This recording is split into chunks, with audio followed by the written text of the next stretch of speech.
हाँ,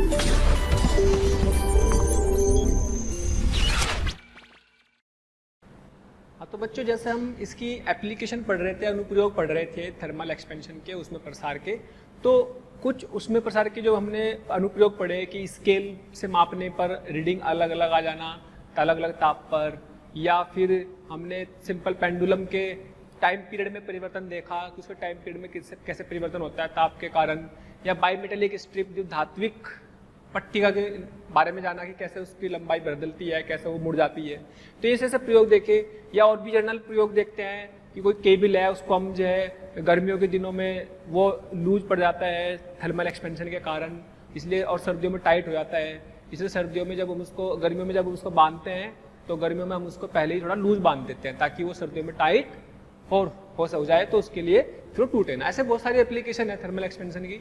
ऐसे ही एक अनुप्रयोग हम यहाँ देखते हैं द्रव में भी प्रसार होता है। जब किसी ताप पर किसी द्रव को गर्म करते हैं, गर्म करने पर क्या होता है कि मान लीजिए किसी बर्तन में द्रव है, यहाँ पे कोई द्रव है, मान लो ये है, ठीक, और इसका अपना कुछ वॉल्यूम है बर्तन का, और इसका उसमें प्रसार गुणांक अल्फा है ग्लास का, अल्फा जी फॉर ग्लास, और this is alpha for liquid, इसे गामा भी बोल सकते हैं, gamma of liquid, and this is also gamma of liquid, ठीक है। तो बर्तन के बारे में तो बताइए, लेकिन हम बात करते हैं, अगर हम एक्सपेंशन इन लिक्विड की बात करें तो इसका कुल द्रव्यमान तो समान ही रहेगा। द्रव्यमान क्या होता है? द्रव्यमान बराबर होता है आयतन गुणा घनत्व, तो द्रव्यमान तो समान रहेगा, लेकिन आयतन और घनत्व बदल जाता है, आयतन बदल जाता है ना। तो आयतन तो बढ़ेगा, फैलेगा, लेकिन घनत्व कम हो जाएगा, तो कितना कितना आएगा भाई? आयतन की बात करें, अगर हम द्रव के आयतन की बात करें द्रव के लिए, तो शुरू का द्रव का आयतन कितना है? इनिशियली तो इतना होगा, जितना भी द्रव का आयतन ये दिया हुआ, तो 1 plus gamma of liquid into delta T, ताप बढ़ाने पर द्रव का आयतन ये हो जाएगा, है ना, लिक्विड का फाइनल आयतन ये हो जाएगा।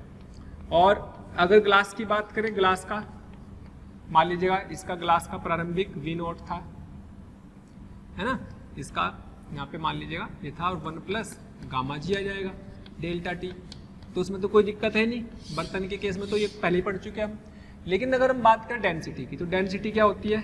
मास अपॉन वॉल्यूम, है ना। डेंसिटी क्या होगी? मास अपॉन वॉल्यूम, या फिर आप ऐसे समझ सकते हैं density equal to,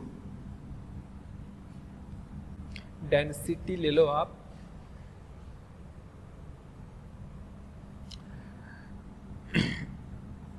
final density जो हो जाएगी mass upon V final volume, है ना, फाइनल आयतन।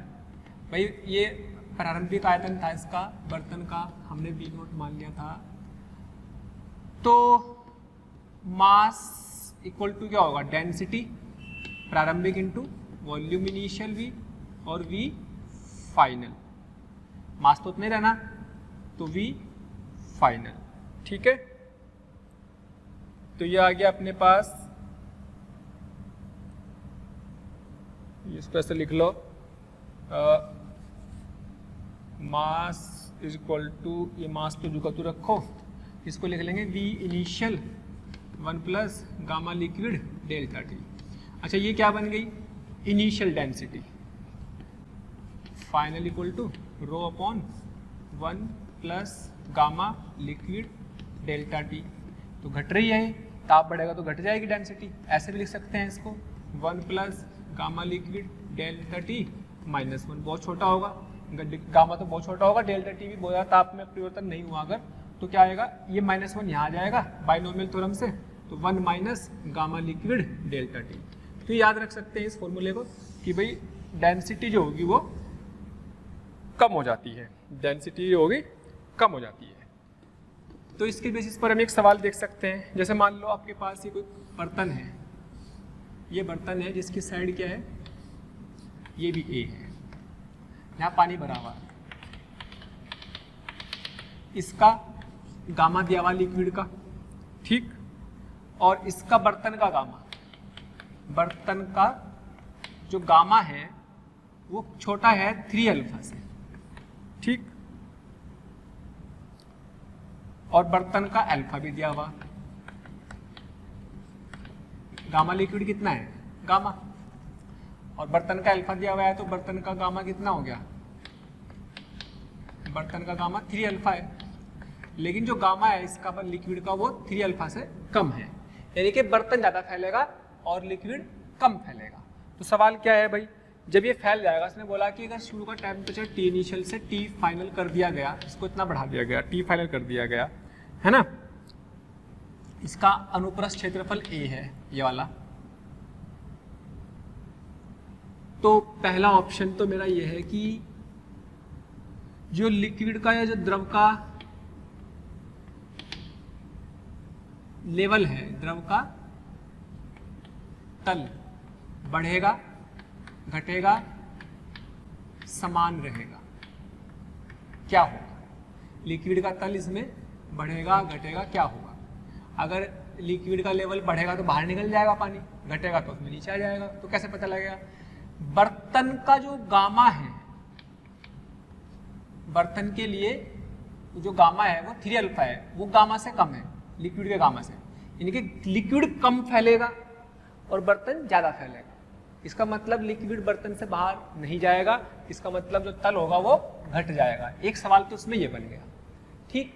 अब इसमें ये तो चलो समझ में आ गया कि घट गया, अब ये घट करके कितना आ गया, घट करके मान लीजिएगा ये आ गया, घट करके ये आ गया। तो अब आपसे पूछा जाएगा कि कितनी ऊंचाई रह गई, सेकंड में यह है, दूसरा पार्ट इसका बी पार्ट ये है कि तो अंतिम ऊंचाई ज्ञात करें, अंतिम ऊंचाई ज्ञात करें। तो ये ऊंचाई निकालनी, ठीक भाई, यहां से ये ऊंचाई निकाल लेनी। शुरू में किसकी साइड क्या थी, ए थी। अब देखो ये ऊंचाई कैसे निकाल सकते हैं, पानी का कुल द्रव्यमान तो उतने जितना पहले था, पानी का कुल द्रव्यमान तो उतने जितना पहले था। अगर ये मान लें कि इसकी घनत्व, इसके आयतन हमारा। थैंक यू सो मच प्यारे स्टूडेंट्स, हमें इतना प्यार देने के लिए। डेली हजारों स्टूडेंट्स हमारे वीडियो लेक्चर देख करके लाभान्वित हो रहे हैं। हमारी आपसे रिक्वेस्ट है कि आप हमारे डिस्क्रिप्शन बॉक्स में जा करके हमारे लिंक को क्लिक करें, अपना एनरोलमेंट सुनिश्चित करें। जो स्टूडेंट्स डाउट सॉल्विंग और स्टडी मटेरियल के लिए भी इच्छुक हैं, वो हमारे प्रीमियम कोर्स के लिए अप्लाई करके ज्वाइन कर सकते हैं। तो लिक्विड का जो आयतन है, पहला हम इसको एक अलग मेथड से करते हैं। हमें क्या निकालना है, ऊंचाई। एक फर्स्ट मेथड से कर लेते हैं। इस मेथड में हम क्या कर रहे हैं कि भाई हमारे पास ये देखो, जो फाइनल अंतिम आयतन है किसका, लिक्विड का, V फाइनल कितना होगा, V इनिशियल। शुरू का आयतन कितना है, V इनिशियल कितना है, A क्यूब होगा, क्योंकि क्यूब है ना ये घन है, घन है ये पूरा का पूरा, साइड ए। तो A cube 1 plus gamma of liquid delta T, gamma of liquid को गामा लिखा हुआ, तो फाइनल वॉल्यूम ये आ गया, फाइनल वॉल्यूम ये आ गया। और ये फाइनल वॉल्यूम ये था, अब ये ऐसा आ चुका है। तो ये फाइनल वॉल्यूम को हम क्या ऐसे भी निकाल सकते हैं कि इसमें से, पूरे में से ये खाली जगह का हटा दें, तो ये बच जाएगा, तो वो तो समान ही रहेगा उसका द्रव्यमान, तो है ना। तो हम क्या कर सकते हैं, द्रव के लिए, किसके लिए था, द्रव के लिए, ये द्रव के लिए लिखा। अब बर्तन के लिए, बर्तन के लिए कितना, इसका आधार का क्षेत्रफल कितना आएगा, ए स्क्वायर इंटू ऊंचाई, ए स्क्वायर इंटू ऊंचाई। तो ए स्क्वायर वो बदल चुका होगा, क्षेत्रफल 1 प्लस 2 अल्फा डेल्टा टी, ये क्षेत्रफल हो चुका होगा इसका पृष्ठ का, इंटू ऊंचाई h। तो जितना ये आयतन है, क्या उतना ही पानी का ये आयतन होगा, और ये आयतन इसका इसके बराबर हो जाएगा। ठीक है, ध्यान से सुन लो, दोबारा से देख लो इस चीज को कि हमने क्या करा, हमने एक बर्तन लिया जिसमें पानी भरा हुआ था और ये घन है कोई पानी का, जिसमें पानी का घन भरा हुआ है, द्रव भरा हुआ है, इसका प्रसार गुणांक बर्तन के प्रसार गुणांक से कम है, यानी कि बर्तन ज्यादा फैलेगा, पानी कम फैलेगा, इसलिए लेवल नीचे आ जाएगा। तो ऑप्शन तो आ गया ये। दूसरा सवाल ये पूछा, ये सवाल पार्ट 1 था और ये भी एक सवाल है कि अंतिम ऊंचाई कितनी रह जाएगी, फिर पानी की भाई h रह जाएगी, तो h निकालनी। अब इसको निकालने के लिए हमने क्या करा, जो द्रव का आयतन था शुरू का ये, तो अंतिम आयतन द्रव का कितना हो गया, ये होगा a³ 1 plus gamma delta T, प्रारंभिक आयतन into 1 plus gamma delta T से द्रव प्रसार होकर के कुल आयतन ये हुआ। और यही कुल आयतन ऐसे भी निकाल सकते हैं, आधार का क्षेत्रफल गुना ऊंचाई, तब भी तो निकल जाएगा। तो आधार का क्षेत्रफल कितना है, square into 1 plus 2 alpha delta T. 2 alpha delta T क्यों, क्योंकि आधार का क्षेत्रफल तो ऐसे बदल गया ना, इंटू ऊंचाई, ऊंचाई से मल्टीप्लाई कर दिया। तो क्या ये दोनों बराबर होंगे, यस, दोनों को बराबर कर दो, दोनों को बराबर करके हमारा आंसर आ जाएगा, यानी कि ये आ जाएगा अपने पास कितना, a square 1 plus 2 alpha delta T into H बराबर a³ 1 plus gamma delta T, इससे ये कट जाएगा। तो h बराबर 1 plus gamma delta T upon 1 plus 2 alpha delta T, और डेल्टा टी कितना होगा, डेल्टा टी आपका हो जाएगा T final minus T initial. तो जैसे डाटा दिया होगा उस हिसाब से निकाल सकते हैं, बट इस तरीके से हम इसको सोचने का तरीका ये होगा, सोचने का तरीका सही समझे आप इसको। अब इसी में इसका दूसरा तरीका बताता हूं, सेकंड मेथड।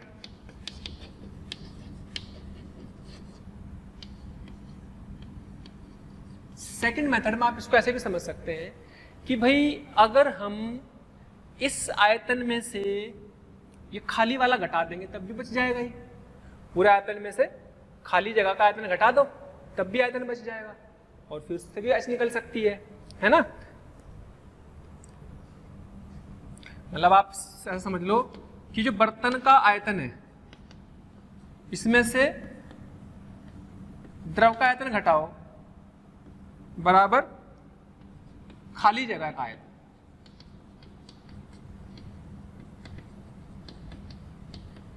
ऐसा कर सकते हैं कि नहीं, बर्तन का आयतन में से द्रव का आयतन घटा दो, भाई बर्तन का आयतन तो ये था पूरा, इसमें से हमने खाली जगह का निकालना कर तो ये हटा दे तो खाली जगह का बच जाएगा, और खाली जगह का निकालने में कोई दिक्कत नहीं है, खाली जगह का निकालने में कोई दिक्कत नहीं है। तो इसका क्षेत्रफल तो कितना है स्क्वायर, और वो जितना भी था ये वाली कितनी बच जाएगी, a माइनस एच बच जाएगी, ठीक। अच्छा जी, अब और वो भी a कौन से वाली, जो फाइनल a बनेगी। ओके चलिए, बर्तन का क्या था भाई, बर्तन का तो हमारा a³ 1 plus 3 alpha delta T, बर्तन का तो फाइनल आयतन इतना हो गया। द्रव का फाइनल आयतन कितना हुआ, a³ 1 plus gamma delta T, ये तो होगा बराबर खाली जगह का आयतन, खाली जगह की ऊंचाई पता है, क्षेत्रफल कितना आ चुका होगा, a square 1 plus 2 alpha delta T, final क्षेत्रफल ये हुआ, इंटू ऊंचाई कितनी खाली जगह थी, a फाइनल माइनस h। अच्छा अब देखो a³ 1 plus 3 alpha delta T minus a³ 1 plus 3 alpha delta T, sorry 1 plus gamma delta T. प्यारे बच्चों, हमें रोज कमेंट्स के माध्यम से ये रिक्वेस्ट आ रही है कि सर हमें इस टॉपिक के वीडियो लेक्चर प्रोवाइड करें या इस टॉपिक के वीडियो को समझाएं। तो मेरी आपसे रिक्वेस्ट है कि आप हमारे चैनल पर जाकर के सब्सक्राइब करें और बेल आइकन को हिट करें, ताकि जो भी वीडियो लेक्चर हमने डाले हुए हैं उसके नोटिफिकेशन आपसे मिस ना हो। मैं ऐसा इसलिए कह रहा हूं क्योंकि हमने ज़्यादातर वीडियो लेक्चर को ऑलरेडी अपने चैनल पर डाला हुआ है, तो जिस लेक्चर की आप डिमांड कर रहे हैं वो लेक्चर आपको पॉसिबली वहां पर मिल जाएंगे। स्क्वायर, अब इसको यहाँ पे देखो a को मल्टीप्लाई कर लो, a final into a square 1 plus 2 alpha delta T plus a square minus a square h 1 plus 2 alpha delta T. अब देखो ए स्क्वायर एच, और ये चीज देखो ए फाइनल कितना आ जाएगा, A into 1 plus alpha delta T. एक लंबाई तो इतनी बढ़ेगी ना ए की, तो ए क्या है इसकी लंबाई, और A square 1 plus 2 alpha delta T minus A square H 1 plus 2 alpha delta T. ये देखो ध्यान से क्या बना, ए क्यूब और ये 1 plus alpha delta T 1 plus 2 alpha delta T, तो ये बन जाएगा 1 प्लस 3 अल्फा डेल्टा टी। अगर आप इसका 2 बाहर ले लें तो ये बन जाएगा 1 प्लस 3 अल्फा डेल्टा टी। कैसे बनेगा ये बनेगा किससे, पाइथागोरस उससे बाइनोमियल थ्योरम से कह सकते हो, या अल्फा स्क्वायर जिस चीज टर्म से टर्म आएंगे अल्फा स्क्वायर वो उड़ा देंगे तो ये बन जाएगा। तो माइनस के A square H 1 plus 2 alpha delta T. अच्छा ये देखो ध्यान से, ये यही बन गया और ये बचा ये वही बचा जो वहां बच रहा था। देखो ध्यान से, ये और ये यही है, ये तो बचा A cube 1 plus gamma delta T बराबर A square H 1 plus 2 alpha delta T, यही तो बच गए। तो बस आ गया वहां से एच, तो एच वही आ जाएगी जो पहला आ रही थी। तो ये सब बताने का पर्पज एक तरह के ऐसे भी सोच सकते हैं कि भाई A into 1 plus gamma delta T upon 1 plus 2 alpha delta T. तो जैसे भी आपने सोचा उस हिसाब से आंसर में कोई दिक्कत नहीं आएगी, बस सही से आयतन वायतन को सही से लिखना, अंतिम आयतन के बारे में, अंतिम लंबाई के बारे में सही से लिखना इसमें, है ना। तो इसको करने के लिए हमने ऐसा क्यों किया, हमें कई बार सवालों में ऐसा सोचना पड़ेगा कि कौन सा आयतन निकालना आसान है, किसको किसमें से घटा के करके आसानी तरीके की आसान की जरूरत पड़ेगी। और इस तरह का तरीका हम कभी कभी थर्मोमीटर आपने सुना होगा, थर्मोमीटर में करते हैं। वो कैसे करते हैं थर्मोमीटर में बताता हूँ।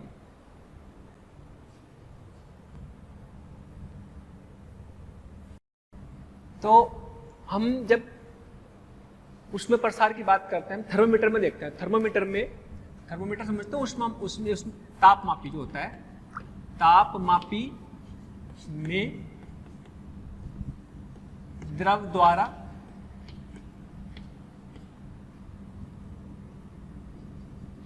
ऊंचाई,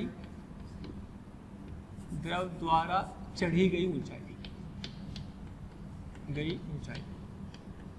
द्रव कौन सा होता है इसमें, Hg, मरकरी द्वारा चढ़ी गई ऊंचाई, है ना, या प्रभावी ऊंचाई कह सकते हैं। होता क्या है, देखो ऐसे मान लीजिए एक थर्मोमीटर होता है, इसमें यहाँ पे एक मरकरी होता है Hg, ये Hg है मरकरी, और इसका प्रसार गुणांक गामा जी है। ये ग्लास है ना, इसका वॉल्यूम शुरू का ले लीजिएगा, इसका गामा ग्लास का गामा जी लिख लिया। शुरू का टेम्परेचर टी इनिशियल था, ताप फाइनल बढ़ करके टी फाइनल हो गया। ताप बढ़ाया, शुरू में ताप कितना था टी इनिशियल, और उसका क्षेत्रफल यहाँ से कितना है, ये ए। तो जब हम ताप बढ़ाएंगे तो ये भी वॉल्यूम बढ़ेगा, इसका ये बढ़ जाएगा आयतन, ये आयतन बढ़ जाएगा, है ना। और शुरू का आयतन मान लीजिएगा इसका वी इनिशियल है, वही बर्तन का वही इसका। जब ताप बढ़ाएंगे तो ये भी फैलेगा, ये भी फैलेगा, दोनों फैलेंगे। तो जब ये फैलेगा, और इसका दे रखा है अल्फा ग्लास का, तो जब ये फैलेगा, बर्तन भी फैला, लिक्विड भी फैला, तो लिक्विड ज्यादा फैलता है। ये मरकरी क्या होता है, मरकरी तेजी से फैलता है, मरकरी तेजी से फैलता है, तो ये तो कम ही फैल पाएगा बर्तन तो, लेकिन गामा जी तेजी से फैलेगा और ऊपर चढ़ जाएगा, तो बाकी का कहाँ जाएगा, चढ़ करके ऊपर जाएगा। तो मान लो एच ऊंचाई तक गया, तो ये एच ऊंचाई निकालनी है। सवाल समझे ध्यान से, मतलब ये कैसे कैलकुलेट करते हैं कितनी ऊंचाई तक इसमें पारा चढ़ जाएगा। जनरली एच जी का गामा जी ज्यादा मान लो कि ज्यादा होता है, यानी कि तेजी से फैलता है, ये तेजी से फैलता है, ज्यादा तेजी से फैलता है, इसलिए मरकरी को करता है। तो ताप बढ़ाने पर ये तेजी से फैलेगा, ये बात आप नॉलेज में रख ले। तो होता क्या है कि जैसे हमने शुरू में ताप था, इसका टी इनिशियल था, और हमने इसको आयतन भी था, जैसे गर्म किया, बर्तन भी फैला, इसका ये कांच का ग्लास भी फैला हल्का सा, लेकिन कांच के ग्लास के फैलने से ज्यादा इसका ये लिक्विड फैला, और ये तेजी से ऊपर चढ़ जाता है ताप आने पर। इसी वजह से उसकी रीडिंग हम देख लेते हैं, लेकिन ये ऊंचाई होती कितनी है इसकी बात कर लेते हैं। तो भाई अगर हम बात करें कि ये ऊंचाई निकालनी, तो ये आयतन इतना फालतू चढ़ा, यानी कि इस आयतन को लिख सकते हैं A/H। तो ये आयतन कहाँ से आया? पहला जो आयतन था वो तो था ही, और जो बाद में आयतन बना वो, अगर उसमें से पहला वाला घटा दे तो बाकी आयतन तो ऊपर चढ़ेगा ना। बाकी आयतन ऊपर चढ़ गया तो क्या करेंगे? तो भाई हम ये कह सकते हैं कि V इनिशियल शुरू में कितना था? 1 plus gamma Hg into delta T.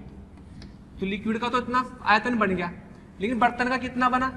V initial 1 plus 3 alpha delta T. Gamma को 3 अल्फा लिख लिया ग्लास के लिए, ग्लास का गामा कितना हो जाएगा? 3 अल्फा।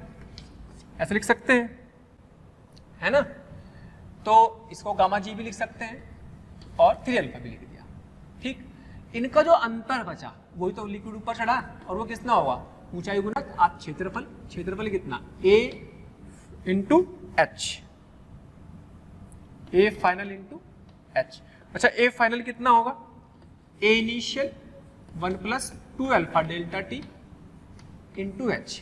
तो इस तरीके से हम ये H निकाल सकते हैं यहाँ से, और ये कितना बैठ जाएगा? जो भी आएगा यहाँ से H निकालने के लिए आप इसको सोल्व कर सकते हैं। V इनिशियल से V इनिशियल कट जाएगा, है ना।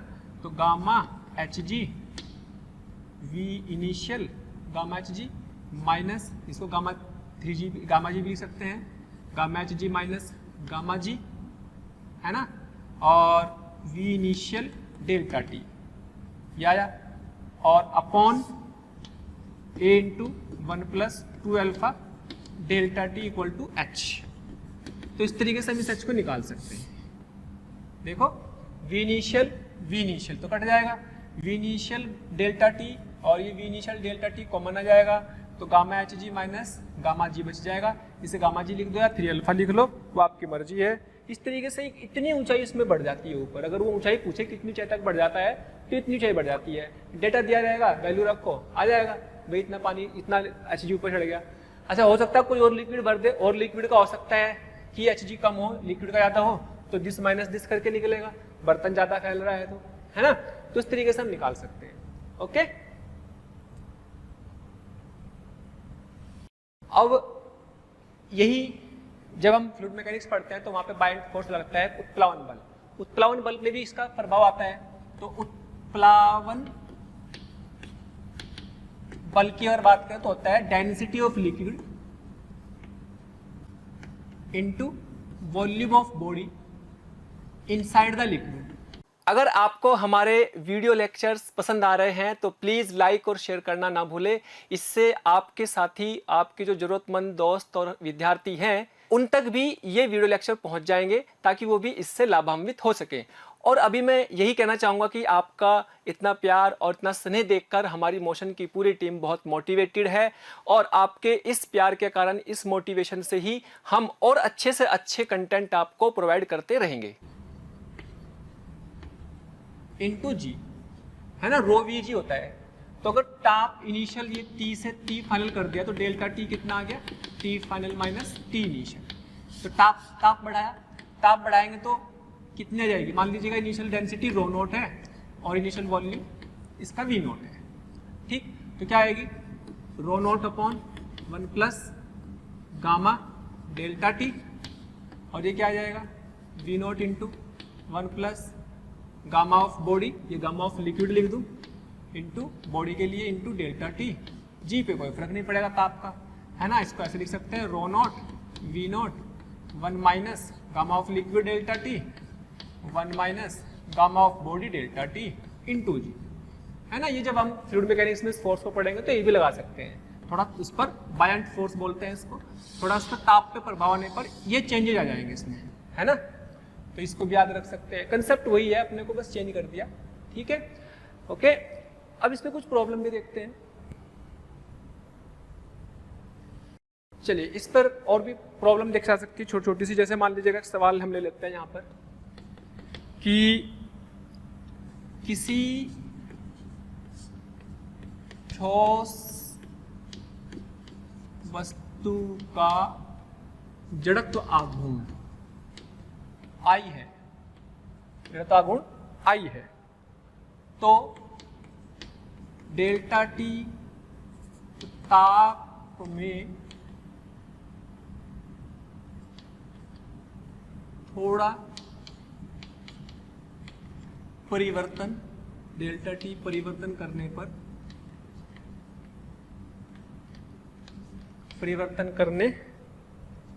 पर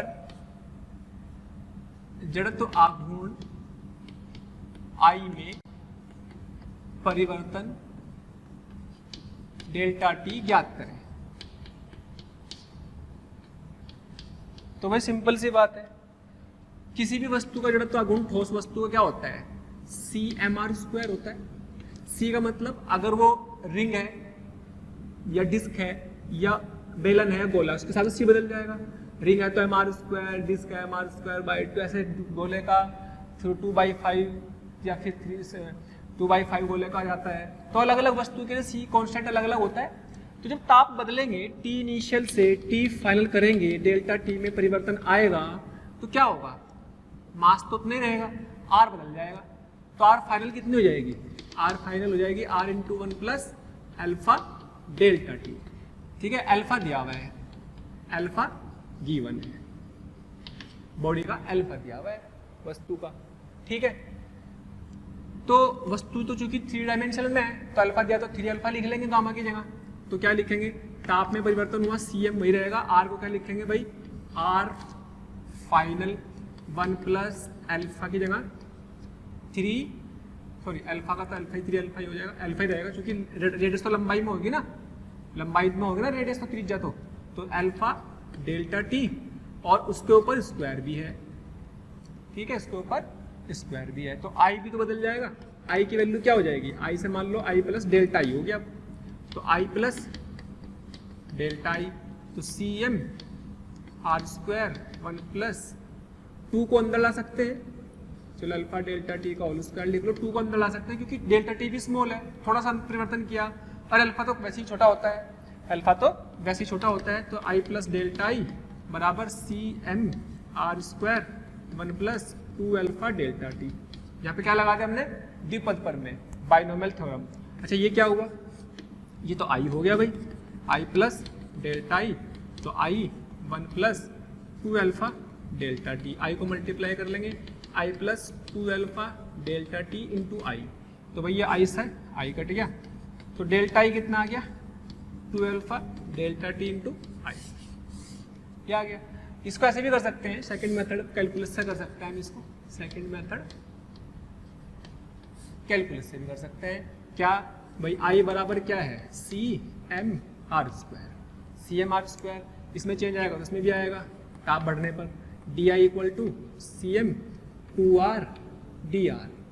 ठीक, Cm 2R dr का मतलब R × 1 plus alpha delta T R dt, और ये क्या बन गया भाई, यहाँ से देखो 2CmR² 1 plus alpha delta T मतलब dt, ये क्या बना I, तो 2